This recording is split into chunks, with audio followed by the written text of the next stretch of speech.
वक्रतुंड महाकाय सूर्यकोटि संप्रभु अभिघ्नं कुरु मे देवो सर्वकार्येषु सर्वदा सर्वमंगल मांगल्ये शिवे सर्वार्थ साधिके शरण्यत्र्यंबके गौरी नारायणी नमोस्तुते। श्री गणेश भगवान की जय। माता पार्वती शिव शंकर भगवान की जय। श्री गणेश चतुर्थी क्यों मनाई जाती है? श्री गणेश चतुर्थी माता पार्वती के पुत्र गणेश के जन्मोत्सव के रूप में मनाई जाती है। भाद्रपद मास की शुक्ल पक्ष की चतुर्थी तिथि को माता पार्वती ने अपने शरीर के उपटन से एक बालक को निर्माण किया। उस बालक के निर्माण के पश्चात उसमें प्राणों का संचार किया और अपने पुत्र का दर्जा दिया।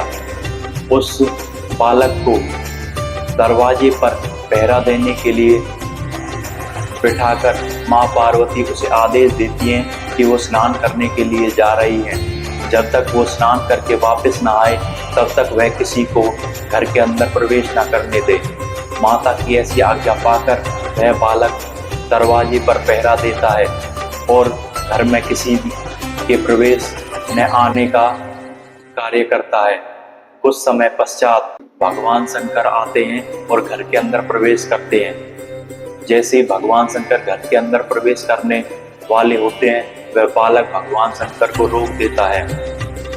तब भगवान शंकर उस बालक को बार बार समझाते हैं कि वह उनका ही घर है, परंतु वह बालक बहुत हठी और जिद्दी होता है, भगवान शंकर को घर के अंदर प्रवेश नहीं करने देता। तब भगवान शंकर क्रोधित हो जाते हैं और अपने त्रिशूल से उस बालक का सिर धड़ से अलग कर देते हैं। जैसे ही सिर धड़ से अलग होता है वह माता माता कहकर पुकारता है। उसकी करुण आवाज सुनकर माँ पार्वती बाहर आती हैं और देखती हैं कि उनके पुत्र का सिर धड़ से अलग जमीन पृथ्वी पर पड़ा है। तब माता बहुत क्रोधित हो जाती हैं। यह क्रोध देखकर सभी देवता भयभीत हो जाते हैं और वहाँ उपस्थित होते हैं। तब वह माँ पार्वती से क्षमा याचना करते हैं कि वह शांत हो जाएं। तब माँ पार्वती कहती हैं कि वह उनके पुत्र को जीवित करे तभी वह शांत होंगी। तब भगवान शंकर से सभी देवता प्रार्थना करते हैं कि वो उस बालक को पुनर्जीवित करें। तब भगवान शंकर उनका निवेदन स्वीकार कर लेते हैं और अब भगवान शंकर अपने त्रिशूल से किसी ऐसे प्राणी का मस्तक लाने के लिए कहते हैं जिसकी माता का मुख उसके तरफ ना हो। तब वह त्रिशूल एक हाथी का मुख लेकर आता है। उस हाथी के मुख को भगवान से उस बालक के धड़ पर लगा देते हैं और उसे जीवित कर देते हैं। यह देखकर माँ पार्वती शांत हो जाती हैं और वह पुत्र को जीवित देखकर प्रसन्न हो जाती हैं। तब भगवान शंकर उस बालक को आशीर्वाद और वरदान देते हैं कि वह बालक प्रथम पूजा का अधिकारी होगा और वह गजानन के नाम से जाना जाएगा। सभी मांगलिक और धार्मिक कार्य में सर्वप्रथम गणेश की पूजा होगी। यह सब सुनकर उसकी माता पार्वती प्रसन्न हो जाती है। सभी देवता और भगवान शिव शंकर उन्हें गणेश जी को आशीर्वाद देते हैं। गणेश जी बहुत प्रसन्न होते हैं। उस समय पश्चात वेद व्यास जी अपने एक धर्म ग्रंथ की रचना के लिए किसी ऐसे श्रेष्ठ देव को ढूंढ रहे होते हैं जो उनके काव्य की रचना कर सके। तब वेद व्यास जी सभी देवताओं में ऐसे व्यक्ति को तलाशते हैं, परंतु उन्हें कोई भी ऐसा व्यक्ति नहीं दिखता जो उनके धर्म ग्रंथ की रचना कर सके। तब वो ब्रह्मदेव के पास जाते हैं और ब्रह्मदेव से प्रार्थना करते हैं कि वह ऐसे श्रेष्ठ देव को बताएं जो उनके ग्रंथ की रचना कर सके। तब ब्रह्मा जी भगवान गणेश का नाम लेते हैं और कहते हैं कि वह उनके पास जाए, वही सबसे श्रेष्ठ और उत्तम है जो इस ग्रंथ की रचना कर सकते हैं। तब व्यास जी गणेश जी के पास जाते हैं और उनसे प्रार्थना करते हैं कि वह उनके ग्रंथ महाभारत की रचना करें।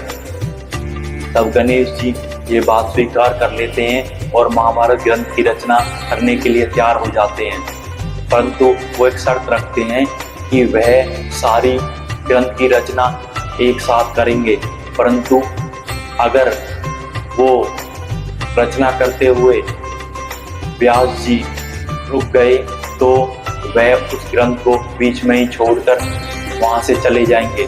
तब वेद व्यास जी प्रार्थना करते हैं कि वह बिना रुके उस ग्रंथ की सारी बातें बोलते रहेंगे। तब गणेश जी उस महाभारत ग्रंथ की रचना के लिए तैयार हो जाते हैं। वेद व्यास जी उस ग्रंथ को संस्कृत श्लोकों के अनुसार बोलते रहते हैं और गणेश जी उस महाभारत ग्रंथ को लिखते रहते हैं। ऐसा लिखते लिखते 10 दिन का समय पूरा हो जाता है और भगवान गणेश उस महाभारत ग्रंथ को पूर्ण रूप से लिख देते हैं। तब वेद व्यास जी देखते हैं कि भगवान गणेश का शरीर ज्वाला से गर्म हो रहा है। तब वो अपने शिष्यों से भगवान गणेश के शरीर पर मिट्टी का लेप कराते हैं, परंतु उनकी वह शरीर की शांत नहीं होता है और वह उस पर और लेप कराते हैं। तो देखते हैं कि तब भी उनका वह ताप शांत नहीं होता है।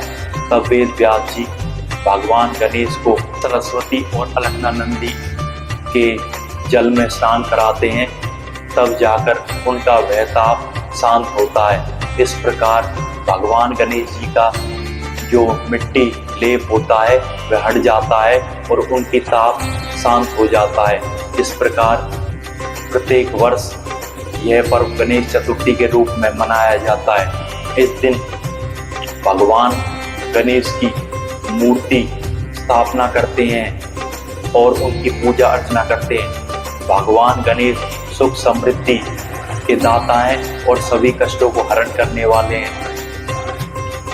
भगवान गणेश का यह उत्सव भाद्रपद मास की शुक्ल पक्ष की चतुर्थी तिथि से प्रारंभ होता है और भाद्रपद मास की अनंत चतुर्दशी तिथि को समापन होता है और भाद्रपद मास की चतुर्दशी तिथि को भगवान गणेश की प्रतिमा को सरस्वती जैसे पुण्य जल में विसर्जित कर दिया जाता है। इस तरह भगवान गणेश का जन्मोत्सव मनाया जाता है। भगवान गणेश सभी के कष्टों, दुखों और समस्याओं का हरण करने वाले हैं। भगवान गणेश बुद्धि, ज्ञान, सुख समृद्धि के दाता हैं। सभी उनकी पूजा अर्चना करते हैं। भगवान गणेश को सर्वप्रथम पूजा का अधिकारी और देवों का अधिपति बनाया गया है। इस प्रकार यह गणेश जन्मोत्सव प्रत्येक वर्ष पूरे भारतवर्ष में मनाया जाता है, परंतु यह विशेषकर महाराष्ट्र और कर्नाटक जैसे राज्य में बड़ी धूमधाम से मनाया जाता है। इस पर विशेष पूजा अर्चना होती है। विशेष पंडालों में भगवान गणेश की प्रतिमा और माँ लक्ष्मी पार्वती की प्रतिमा लगाकर पूजा अर्चना की जाती है।